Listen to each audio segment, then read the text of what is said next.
باپ اور بیٹے اور روح القدس کے نام سے آمین۔ مسیح خداوند میں عزیز بھائی اور بہنوں، آج ہم روزوں کے دوران 5ویں اتوار کی تلاوتوں پر دھیان و گیان کریں گے۔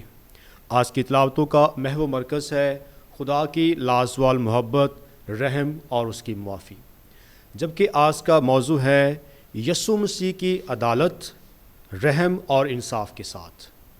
اگر ہم خدا کے پاک کلام کو پڑھیں، یوحنا کی انجیل اس کے 5ویں باب 22ویں آیت میں یوں مرقوم ہے، کیونکہ باپ کسی شخص کی عدالت بھی نہیں کرتا بلکہ اس نے عدالت کا کام بیٹے کو سونپ دیا ہے۔ یسوع کی اعلانیہ زندگی سے ہی ہمیں اس بات سے روشنی ملتی ہے کہ یسوع مسیح نے اپنی پاسبانی خدمت کے دوران گنہگاروں کے ساتھ اٹھنا بیٹھنا رکھا، ان کے ساتھ ہم کلام ہوتا رہا۔ اس لیے بہت سارے فقی اور فریسی جو ہیں وہ یہ کہہ کے اعتراض کرتے تھے کہ یہ تو گنہگاروں کے ساتھ کھاتا پیتا ہے، یہ ان کے ساتھ اٹھتا بیٹھتا ہے۔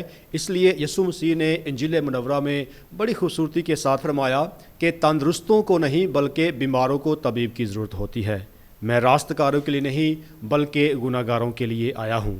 عزیز بھائی اور بہنوں، آج کی انجیلی اقتباس میں ہمیں خاص طور پر ایک گنہگار عورت کا ذکر ملتا ہے، ایک زانیہ عورت جو گناہ کرتے وقت پکڑی گئی، اور فقی اور فریسی اس کو یسوع مسیح کے پاس لے کے آتے ہیں تاکہ الزام تراشی کر سکیں۔ عزیزو، زانیہ عورت کے حوالے سے آج ہمیں 3 باتوں پر غور و خوض کرنے کا موقع ملتا ہے۔ پہلی ہے شریعت کی اہمیت، اور دوسرا ہے گناہ کا تصور، اور تیسرا ہے خدا کا رحم اور اس کی معافی۔ پہلا پوائنٹ، شریعت کی اہمیت۔ خدا نے بنی اسرائیل کو 10 احکام عطا کیے جنہیں ڈیکالوگ بھی کہتے ہیں، اور یہ 10 احکام فقیوں اور فریسیوں نے ان کی تشریح کر کے ان کو 613 میں تقسیم کر دیا، اور ان میں سے 248 کرنے کا حکم تھا، جیسے کہ ماں باپ کی عزت کرنا، خدا کی حمد و ثنا کرنا وغیرہ وغیرہ، اور دوسری طرف ہم دیکھیں تو 365 نہ کرنے کا حکم تھا، چوری نہ کرنا، جھوٹی گواہی نہ دینا، زنا نہ کرنا وغیرہ وغیرہ۔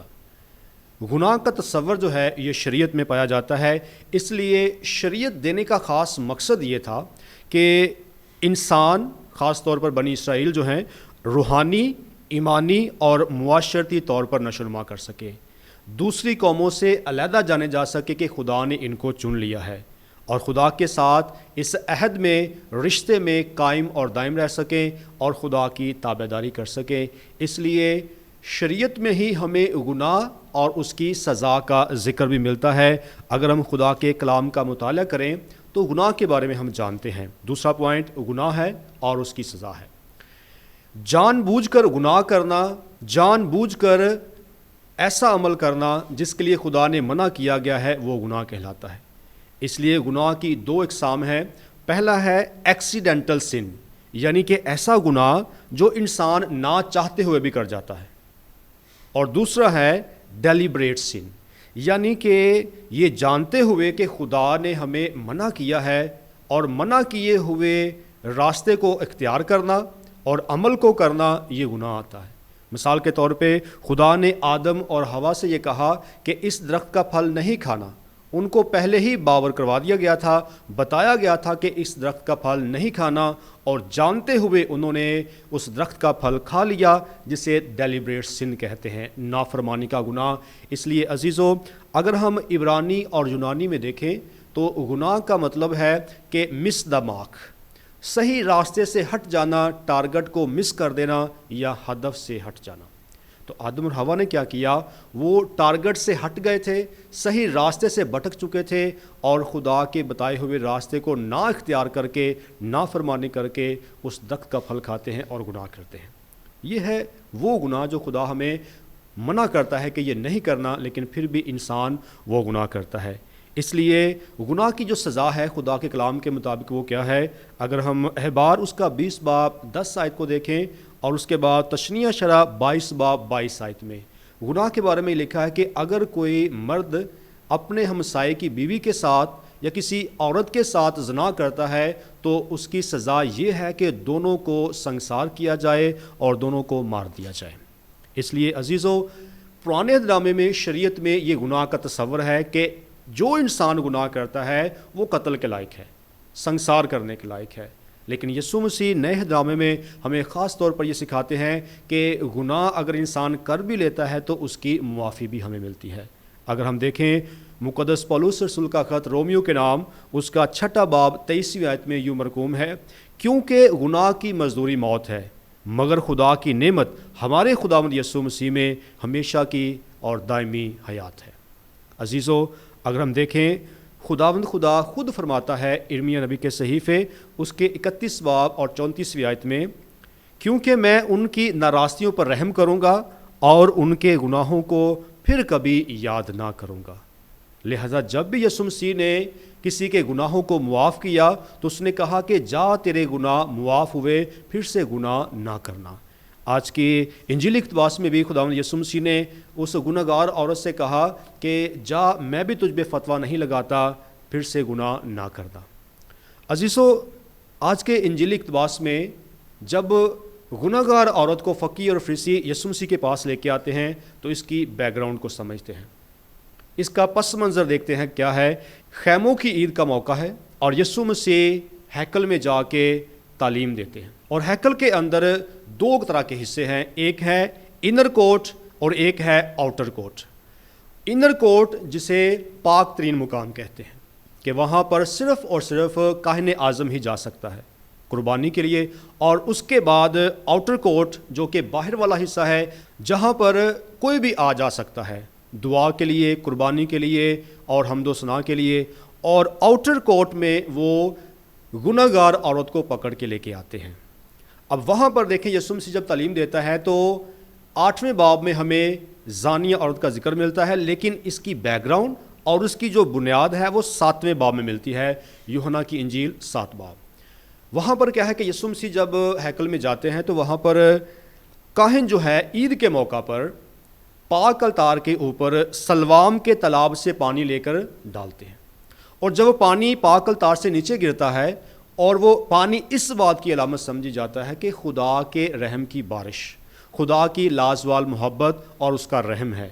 اور یسوع مسیح جب اس پانی کو دیکھتے ہیں جو الطار سے نیچے گرتا ہے، یسوع مسیح کہتا ہے کہ زندگی کا پانی یہ نہیں بلکہ زندگی کا پانی تو میں ہوں، جو مجھ کو پیتا ہے وہ کبھی پیاسا نہیں ہوتا۔ اس لیے بہت سارے لوگ یسوع مسیح کی تعلیم کو سن کے 2 حصوں میں بٹ گئے۔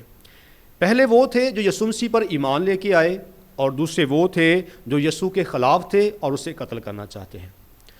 اب زانیہ عورت کو لے کے آنے والے وہ لوگ ہیں جو یسوع مسیح کے خلاف ہیں، اور آؤٹر کورٹ میں وہ یسوع مسیح کے سامنے اس عورت کو پیش کرتے ہیں، اور اس کے بعد وہ ٹریپ لگاتے ہیں، ٹریپ یعنی کہ پھندا لگا دیتے ہیں یسوع مسیح کو پکڑنے کے لیے، الزام تراشی کرنے کے لیے۔ اب یہاں پر غور کریں کہ فقیوں اور فریسیوں کو نہ تو عورت کے ساتھ کوئی سروکار ہے، نہ اس کے گناہوں سے کوئی لینا دینا ہے، اور نہ ہی اس سے کہ اس عورت نے گناہ کیا ہے یا نہیں کیا، بلکہ وہ اس عورت کو ایک مہرہ بنا کے خداوند یسوع مسیح کے سامنے پیش کرتے ہیں، اس لیے تاکہ الزام تراشی کر سکیں، اسے پھنسا سکیں اور اسے قتل کر سکیں۔ عزیزو، آزمائش ہر انسان کی زندگی میں آتی ہے، اس لیے ہم دیکھیں کہ یوحنا کی انجیل میں لکھا ہے کہ وہ یسوع کو آزمانے کے لیے یہ جال بچھاتے ہیں جو عورت کو لے کے آتے ہیں۔ اس لیے آزمائش کے لیے یونانی زبان میں جو لفظ استعمال کیا گیا ہے وہ ہے پیرازو۔ پیرازو کا مطلب ہے آزمائش، یعنی کسی کو جانچنا، کسی کو آزمانا یا کسی کو امتحان میں ڈالنا۔ اب آزمائش کے لیے، پیرازو کے لیے 2 طرح کے کنسپٹ پائے جاتے ہیں، ایک ہے پازیٹیو اور دوسرا ہے نیگیٹو۔ یعنی کہ پازیٹیو وہ ہے کہ کسی کو امتحان میں ڈالنا اور اس کے ایمان کو پرکھنا، جیسے خدا نے ابراہیم کے ایمان کو پرکھا اور کہا کہ اپنے بیٹے کو قربان کرنا ہے اور اس کو پہاڑ پہ لے کے جانا ہے۔ دوسری بات ہے نیگیٹو۔ نیگیٹو کنسپٹ کیا ہے کہ کسی کو آزمائش میں ڈالنا تاکہ وہ گناہ کرے، برائی کرے اور نافرمانی کرے، اور اس نافرمانی کے نتیجے میں اس پر الزام لگا کے اسے سزا دی جائے، کیونکہ اس نے قانون شکنی کی ہے، اس نے بغاوت کی ہے، اس نے گناہ کیا ہے۔ لہذا یسوع مسیح کو آزمانے کے لیے بھی انہوں نے یہی جال بچایا تھا کہ جب یہ گناہ کرے گا، نافرمانی کرے گا، تو اس پر الزام لگا کے ہم کیا کریں گے؟ فتویٰ لگائیں گے اور اسے قتل کرنے کے حوالے کیا جائے گا۔ اب یسوع مسیح کے لیے جو جال بچھایا گیا ہے اس میں 2 طرح کی خاص چیزیں پائی جاتی ہیں۔ پہلا یہ ہے کہ یسوع شریعت کی حکم عدولی کرے گا۔ کس طرح سے؟ کہ اگر یسوع یہ کہے کہ اس عورت کو معاف کر دیا جائے اور چھوڑ دیا جائے تو فقی اور فریسی اس پر فتویٰ لگائیں گے۔ جیسے تشنیہ شرح کی کتاب میں لکھا گیا ہے کہ جب کوئی مرد زنا کرتا ہے تو وہ دونوں ہی قتل کے لائق ہیں، تو وہ الزام لگائیں گے کہ اس نے موسیٰ کی شریعت کو رد کیا ہے اور اس عورت کو معاف کیا ہے، یہ اس پر الزام لگائیں گے۔ دوسرا ہے رومی حکومت کے قانون کی نافرمانی کرنا۔ وہ اس طرح سے کہ اگر وہ یہ کہے کہ اس عورت کو سنسار کر دیا جائے تو سنسار کرنے کا حکم جو تھا یہ رومی سلطنت میں، ان کی حکومت میں صرف اور صرف رومی بادشاہ کر سکتے تھے۔ کسی اور کو یہ الاؤ نہیں تھا، حکم نہیں تھا کہ وہ کسی کو قتل کر سکے یا قتل کا حکم دے سکے۔ اس طرح سے دونوں طرف سے وہ یسوع مسیح کو آزمائش میں ڈالتے ہیں، شریعت کی طرف سے بھی اور رومی قانون کی طرف سے بھی، تاکہ وہ گناہ کرے، نافرمانی کرے تو اس پر فتویٰ لگایا جا سکے۔ عزیزو، یسوع مسیح ان کی ان بات کو سن کے کیا کرتے ہیں کہ وہ زمین پر جھکتے ہیں اور اپنی انگلی کے ساتھ لکھنا شروع کرتے ہیں۔ اب یسوع مسیح کا جھکنا اور اپنی انگلی کے ساتھ تحریر کرنا زمین پر، اس کے بارے میں کلیئرلی بائبل مقدس نہیں بتاتی کہ یسوع مسیح نے کیا لکھا، لیکن بہت سارے مفسرین نے، بہت سارے مقدسین نے اپنے اپنے خیالات کا اظہار کیا ہے اس کی تشریح کرنے کے لیے، جن میں سر فہرست میں مقدس اگسٹن ہے اور ولیم بارکلے ہے اور اس کے بعد ریمن براؤن ہے۔ یہ تھیولوجینس ہیں جنہوں نے انٹرپریٹیشن کی ہے کہ یسوع مسیح نے زمین پر کیا لکھا اور اس کا کیا مقصد ہو سکتا ہے۔ نمبر 1، یسوع کا زمین پر لکھنا عدالت سے پہلے اس کا صبر و تحمل تھا، تاکہ فقی اور فریسی کو موقع دیا جائے کہ وہ اپنے گناہوں کو دیکھ سکیں، اپنے اندر جھانک سکیں۔ نمبر 2، یسوع کی رحمت اور تبدیلی کی دعوت ہے جب وہ جھک کر زمین پر لکھتے ہیں۔ نمبر 3 ہے یسوع کا خاموش رد عمل جو ہے وہ یسوع کی الہی حکمت کو عیاں کرتا ہے۔ نمبر 4 ہے کہ رومی سلطنت کے مطابق جب بھی کوئی جج یا کوئی بادشاہ فیصلہ کرتا تو وہ زمین پر خاموشی کے ساتھ جھک کر کوئی بھی حرکت کر سکتا تھا، کوئی نہ کوئی چیز ڈرا کر سکتا تھا، جو اس بات کی طرف اشارہ کرتی ہے کہ وہ بھی وقت لیتے ہیں، ٹائم لیتے ہیں فیصلہ کرنے سے پہلے۔ نمبر 5 ہے کہ گناہ گاروں کے نام زمین پر لکھنا، اور اس کا حوالہ ہمیں ملتا ہے ارمیا کے صحیفے 17 باب 13ویں آیت میں لکھا ہے کہ اے اسرائیل کی امید گاہ، اے خداوند، جو تجھے چھوڑ دیتے ہیں وہ سب شرمندہ ہوں گے، اور جو مجھ سے جدا ہو جاتے ہیں لکھا ہے وہ خاک میں مل جائیں گے، کیونکہ انہوں نے آب حیات کے چشمے خداوند کو ترک کیا ہے۔ نمبر 6 ہے فقیوں اور فریسیوں کو شرم دلانے کا طریقہ۔ یسوع کا زمین پر جھک کر لکھنا ان کو شرم دلانے کے لیے تھا کہ وہ اپنے گناہوں پر بھی پشیمانی کر سکیں، کیونکہ وہ خود بھی گناہ گار تھے لیکن اپنے آپ کو راست باز اور پاک صاف بیان کرتے تھے۔ وہ ان کی دوگلی نیچر کو، فطرت کو ظاہر کرنے کے لیے تھا کہ وہ جانچ پڑتال کر سکے، پہچان سکے اور خود بھی انصاف کر سکیں کہ ہم نے ناانصافی کی ہے۔ کس طرح سے؟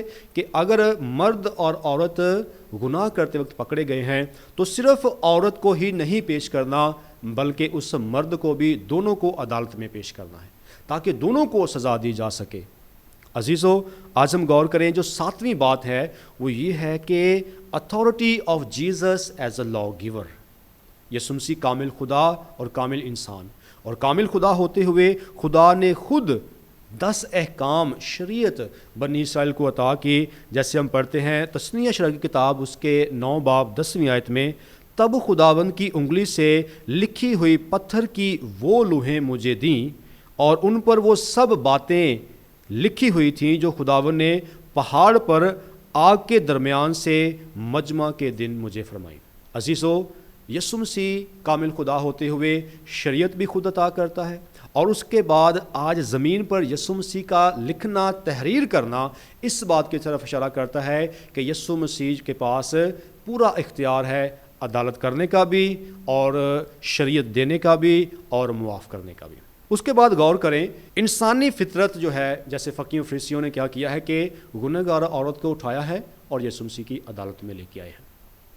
تو انسانی فطرت کیا ہے کہ جب بھی کسی کو گناہ گار ثابت کرنا ہے یا کسی کا گناہ ثابت کرنا ہے تو انسان کی فطرت یہ ہے کہ اس کی آنکھوں پر پٹی بندھ جاتی ہے، اس کی آنکھیں بند ہو جاتی ہیں، اور پھر وہ یہ چاہتے ہیں کہ کسی بھی طرح سے اپنی انا کی وجہ سے، اپنے غرور اور تکبر کی وجہ سے اس انسان کو گناہ گار ثابت کرنا ہی کرنا ہے۔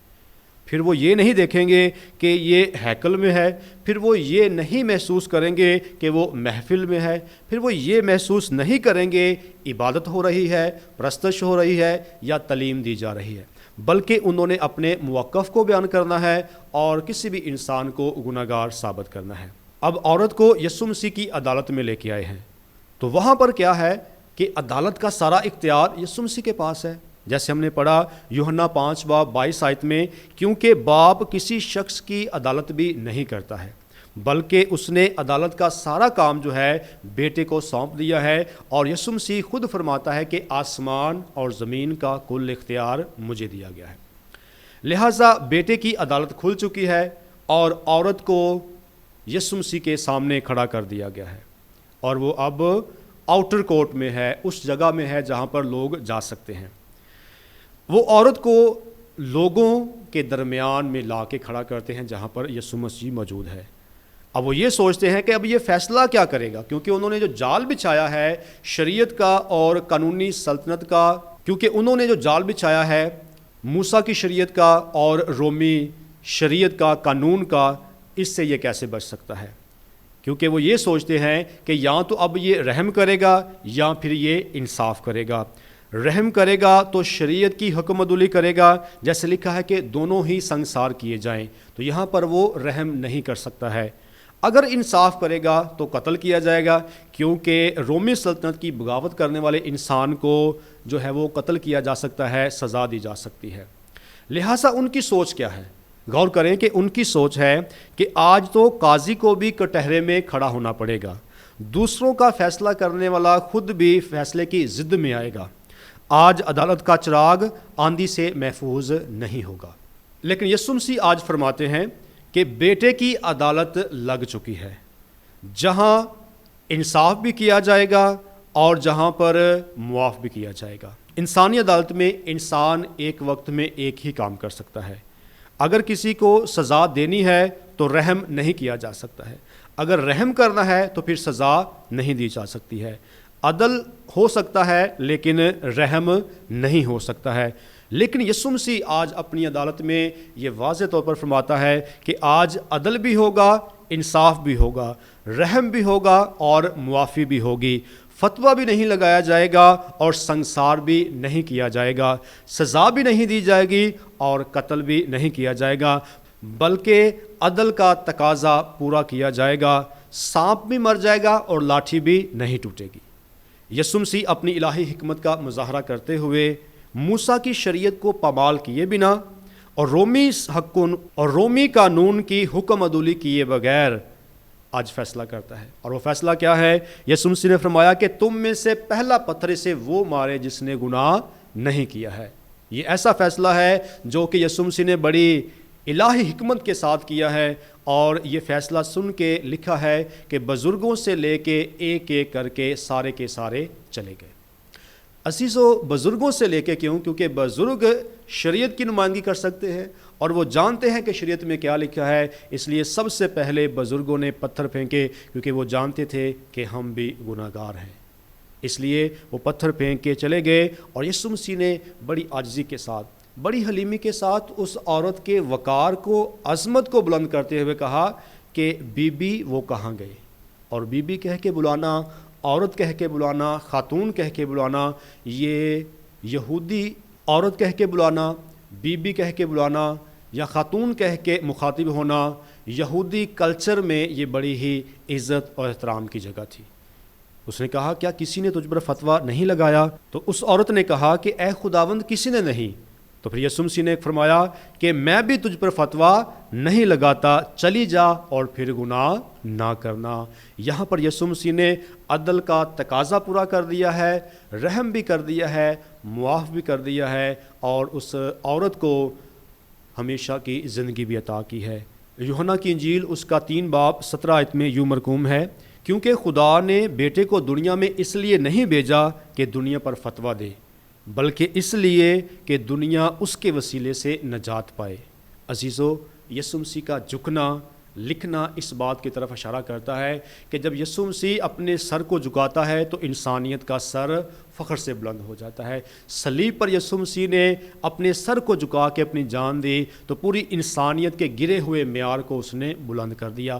آج اپنی عدالت میں یسوع مسیح نے صبر کے ساتھ، تحمل کے ساتھ، حکمت کے ساتھ اپنے سر کو جھکا کر اس عورت کے وقار کو بلند کیا ہے، اس عورت کی عظمت کو بلند کیا ہے اور اس کے گناہوں کو معاف کر دیا ہے۔ اس لیے روزوں کا موسم آج ہم سب کو دعوت دیتا ہے کہ ہم بھی دوسروں کے گناہوں کو لے کے فیصلہ کرنے میں کبھی بھی جلد بازی نہ کریں۔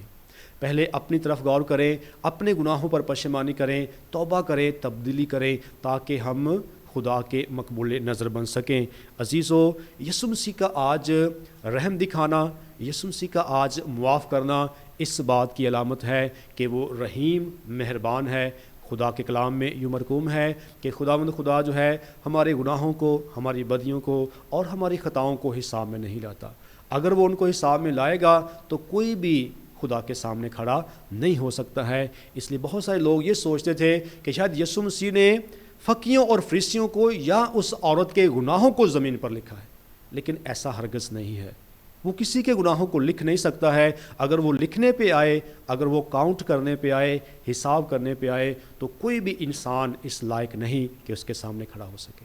لیکن یسوع مسیح نے آج اس بات کو واضح طور پر بیان کیا ہے کہ اس کے پاس سارا اختیار ہے، شریعت دینے کا اختیار اس کے پاس ہے اور معاف کرنے کا، رحم کرنے کا اختیار اس کے پاس ہے۔ اس لیے یسوع مسیح آج یہ بھی فرماتے ہیں کہ اے تھکے ماندے بوجھ سے دبے ہو میرے پاس آؤ تو میں تمہیں آرام دوں گا۔